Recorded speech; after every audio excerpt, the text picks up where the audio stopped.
Francisco Vidal presentou en Palmeira o seu libro A saga do desarraigado, nela fonda na loita interna dos emigrantes. A Sociedade de Fillos de Palmeira colleu a presentación da nova novela de Francisco Antonio Vidal, A saga do desarraigo.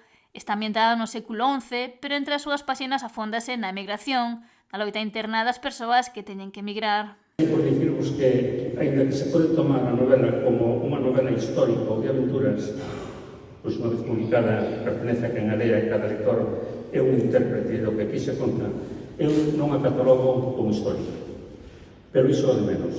O que tratei de definir é o medo que o desarraigo como que pode sentir calquer emigrante cando se enfrenta a un mundo novo. Un sentimento que se daba tanto na Idade Media como no noso tempo.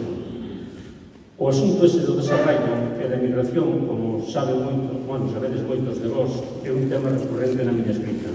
Sen dúbida, por nacer onde nacín, nunha vila onde as ausencias son unha constante, algo que de algún xeito serou en min, dende sempre, unha serie de preguntas que trato de transmitir por medio da ficción. O protagonista chamase Nuno, é un rapaz de 18 anos que vive numerosas aventuras. É o fillo dunha escrava galega secuestrada polos normandos que naceu a miles de kilómetros de Galicia. Un home, fillo dunha escrava e dun cabaleiro, dado por morto, que crece entre as sagas vikingas de Xutlandia, a península de Dinamarca, e os pergamiños dun monxe cristián que anda por ali. Esta historia de Nuno, ou Ibar Pinta Negra, un home que habita unha fronteira invisible entre dúas linguas, a nórdica, que falaría ali, e o galego, dúas religións e dous povos que se temen ese odio. O borrador deste libro foi escrito con rapidez, pero Vidal apuntou que tivo un amplo traballo de documentación. Esa vez que tratei de ambientar esta novela o mellor posible, e para iso tamén escutei moitas historias actuais de inmigrantes galegos e non galegos que me axudaron a comprender os problemas e as vivencias de calquer emigrante.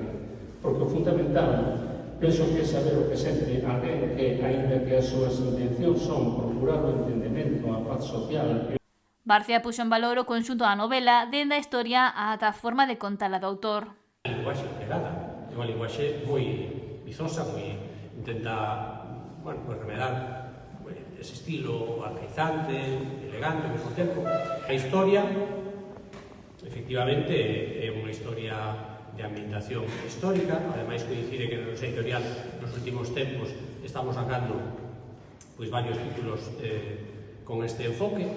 Vidal agarda que a historia que recolle en A saga do desarraigo atrape o lector coas aventuras de Nuno.